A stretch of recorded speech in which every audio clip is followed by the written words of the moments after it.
quel moment, avait le pouvoir de tout falsifier. Quand les musulmans parlent de textes chrétiens qui sont falsifiés, ils disent jamais par qui, quand, où, comment. L'accusation que les chrétiens ont falsifié les évangiles, elle tient absolument pas. Il n'y a aucune contradiction dans les évangiles, pas une. Je mets au défi quiconque de m'en trouver une. Quand vous voulez, on fait un débat là-dessus. La Bible, est-ce qu'elle est falsifiée ou est-ce qu'elle est la parole de Dieu? Alors, la Bible en tant que telle, elle est absolument pas falsifiée. On a trouvé à Qumran des découvertes archéologiques absolument incroyables, les plus grandes du monde. Et on s'aperçoit que les textes de la Bible sont exactement ceux qui étaient transmis par la tradition juive. On a le rouleau d'Isaïe intégralement, qui est exactement le même et tout. Bon, il y a des petites différences, mais en tout cas, c'est vraiment la même composition. Et alors, les évangiles, c'est encore plus fort parce que les évangiles sont le texte le mieux conservé du monde antique. Pour quelle raison? Parce que les apôtres se sont dispersés dans le monde entier. Ils sont partis 3 vers l'est, 3 vers l'ouest, 2 vers l'ouest, 3 vers le nord et 3 vers le sud. Directement, ouais. Parce que Jésus leur a dit, allez jusqu'aux extrémités du monde. Et ils ont pris cette parole à la lettre. C'est-à-dire que Thomas, il est allé jusqu'en Inde et peut-être en Chine, même on a des preuves qu'il est allé en Chine. Saint Jacques, il est allé jusqu'en Espagne, jusqu'à Saint-Jacques de Compostelle, à l'extrémité du monde. Saint-André, il est monté vers le nord. Saint Matthieu, il est allé vers le sud. Enfin, ils sont partis dans toutes les directions. Et ils ont prêché l'évangile dans différentes langues. Et on a des témoins de l'évangile en araméen, en grec, en latin, en syriaque, en copte, en tout ce qu'on veut, dans toutes les langues. Et ça, dès la première génération. Dès la première génération, les apôtres ont prêché dans des contrées différentes. Et si quelqu'un était venu après pour falsifier les évangiles, ça aurait été très compliqué parce qu'il fallait falsifier, il fallait avoir le pouvoir, l'autorité de falsifier des textes qui sont déjà répartis dans le monde entier. Oui, dans des langues différentes. Il fallait avoir un pouvoir politique sur le monde entier et imposer ça par la force. Personne n'a jamais eu le pouvoir. Les chrétiens ont eu le pouvoir dans l'Empire romain, mais 3 siècles après Jésus. Et dans l'Empire du côté de l'Est, il y a eu des petits royaumes à Édesse et tout ça, mais il n'y a jamais eu de domination politique. Ils ont toujours été persécutés, les Ils étaient chrétiens. persécutés, oui. Exactement. Donc en fait, à aucun moment, il y a eu le pouvoir de falsifier les textes chrétiens. Ni Jamais. le pouvoir, ni la capacité de la falsification. Voilà. Quand les musulmans parlent de textes chrétiens qui sont falsifiés, ils disent jamais par qui, quand, où, comment. Oui, un petit peu comme la crucifixion. On ne sait pas qui Il était. n'y a jamais aucun détail. Ils disent qu'ils ont été falsifiés, mais matériellement, qui pouvait falsifier des textes qui sont nés de communautés très variées, dans des langues différentes? On a 36 000 citations du Nouveau Testament chez les pères de l'Église, des milliers de copies manuscrites en latin, en syriaque, en grec du Nouveau Testament. C'est le texte de très loin le mieux conservé de tout le monde antique. Il n'y a aucun texte qui a ce genre d'attestation. Donc franchement, la thèse de la falsification, elle est impossible pour des raisons matérielles, parce qu'il n'y a personne qui avait le pouvoir. Mais je renverrai la balle, parce que dans le monde musulman, on dit qu'il y a eu une révélation donnée à Mahomet, que les textes étaient d'abord sur des poteries ou mémorisés ou tout ça, puis qu'à un moment, il y a eu Othman, 3 califes après Mahomet, il y a Mahomet, Abou Bakr, Omar et Othman. Oui. Othman qui s'aperçoit qu'il y a des textes qui circulent un peu dans tous les sens, et il dit, bon, moi je vais faire une version, et donc il fait les Corans d'Othman, soi-disant, et donc il fait brûler tous les autres, et il en garde une seule version que lui décide.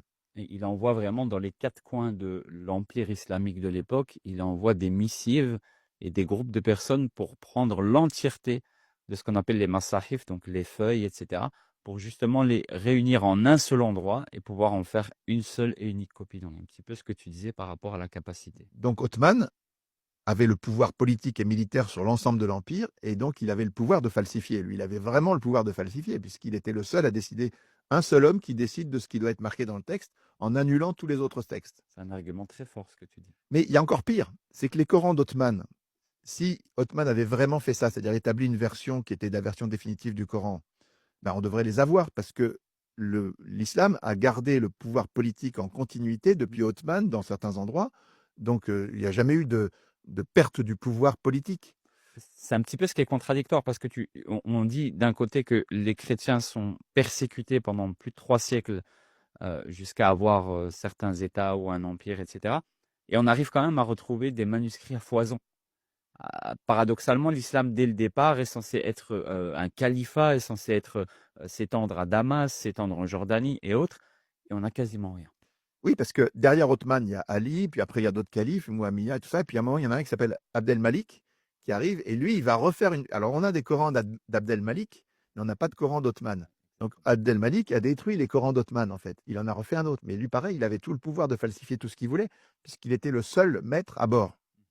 Il était le seul maître d'un empire avec un pouvoir qui était non seulement militaire, policier, qui lui permettait d'avoir l'argent, les femmes et les harems et tout ce qu'on veut. Et puis, il avait aussi le pouvoir religieux, c'est-à-dire que Doctrinal, oui. la doctrine qu'il avait élaborée disait que tout le monde devait être soumis Ah oui, bien sûr, à lui, bien sûr. parce qu'il était le successeur de Mahomet.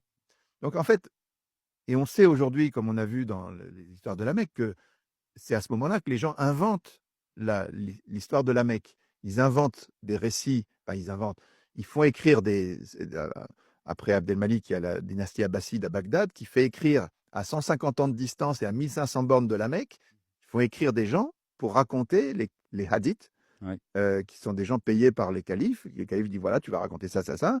Et puis ils racontent des trucs. C'est comme si toi, tu écrivais sur Napoléon sans Internet pour raconter ce qu'il a fait jour et nuit. Voilà. Ça me paraît une entreprise de construction. C'est-à-dire, c'est quelqu'un qui a construit un récit, comme ils ont construit la ville de la Mecque, ils ont construit le Coran, ils ont construit les trucs. Et là, il y avait une personne qui avait le pouvoir complet pour pouvoir falsifier.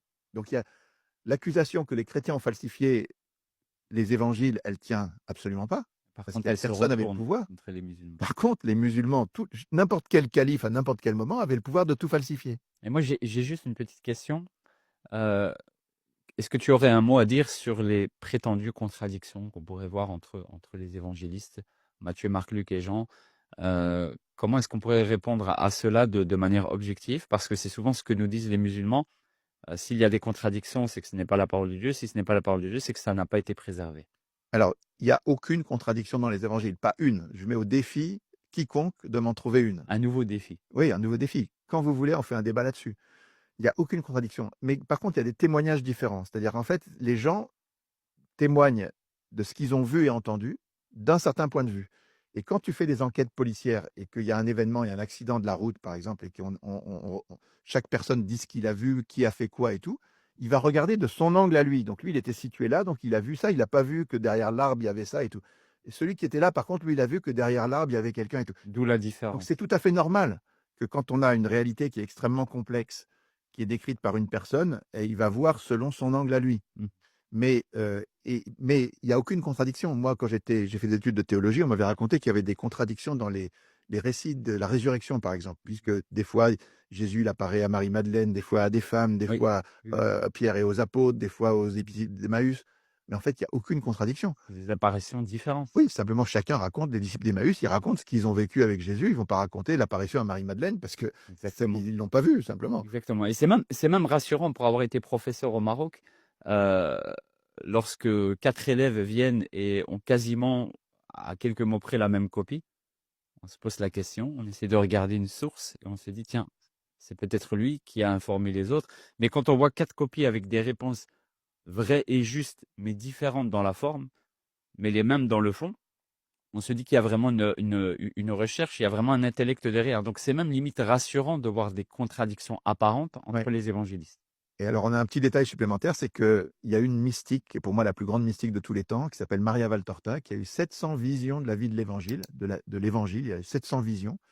Elle a rédigé 9000 pages manuscrites sans erreur, et elle raconte au jour le jour tout ce que Jésus a fait. On a pu replacer ça dans un calendrier, c'est-à-dire qu'on a la date de tous les événements de la vie du Christ dans notre calendrier actuel, calendrier grégorien, parce qu'il y a eu un travail sur le calendrier julien, le calendrier mosaïque ancien.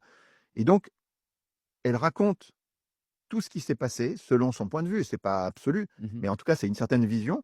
Et dans sa vision, par exemple, quand elle raconte ce qui s'est passé à la résurrection, elle raconte un récit très précis et on voit tous les éléments des évangiles qui sont cohérents, Qui s'accordent. qui s'accordent parfaitement. Et donc c'est accordable. Ben, non, c'est plus qu'accordable. C'est en fait, quand tu as besoin de décrire la réalité, si tu la regardes que d'un seul angle, tu vas mal la décrire. Si tu la regardes de plusieurs angles, tu vas mieux la décrire. Jamais tu la décriras parfaitement pas avec des mots. Mais tu peux la décrire de manière plus pertinente si tu as plusieurs angles. Parce que si tu regardes que un seul récit, tu vas. Moi, c'est un point que j'aime développer, mais en fait, les mots sont très insuffisants pour nous parler de la réalité. Euh, En fait, les anciens disaient que la vérité, c'est adequatio rei et intellectus, c'est-à-dire c'est l'adéquation de la chose, rei, et intellectus, la pensée. La chose est extrêmement complexe, le monde est extrêmement complexe, les personnes sont extrêmement complexes. Si jamais on veut décrire les personnes, les choses ou le monde, il faut que la pensée soit en adéquation. Très compliqué. Et pour ça, on a des mots. Les mots, c'est des tout petits objets qui sont complètement équivoques et qui vont vous dire, voilà, David était beau et il était roux. Et je veux dire, quand tu sais que David est beau et qu'il est roux, tu sais pas grand-chose sur David. La maman de David, elle sait qui est David. Parce Exactement. qu'elle, elle peut te dire, David, s'il est dans telle situation, je sais comment il va réagir. Parce qu'elle le connaît. Elle peut Elle connaît la réalité de David. exactement.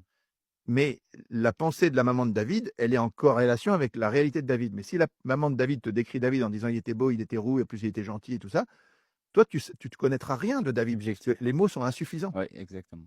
Donc, si tu as 4 témoignages sur David, déjà, tu en connaîtras un peu plus. Ouais, ouais, Mais c'est tu sûr. n'accéderas pas du tout à la réalité. Et pour avoir la réalité, il faut avoir l'Esprit Saint qui te donne accès à la vérité tout entière. Donc, c'est pour ça que Jésus n'a rien écrit. C'est très belle image. Jésus n'a rien écrit. Il y a eu des témoins. Il y a eu 27 lettres dans le Nouveau Testament, 27 écrits, qui sont des points de vue différents pour raconter un événement. Et c'est ça qui donne de la force. Parce que l'inverse, je renvoie encore la balle aux musulmans. Quand il y a un seul récit sur une seule personne par une seule autorité, quelle est la crédibilité? Dans la Bible,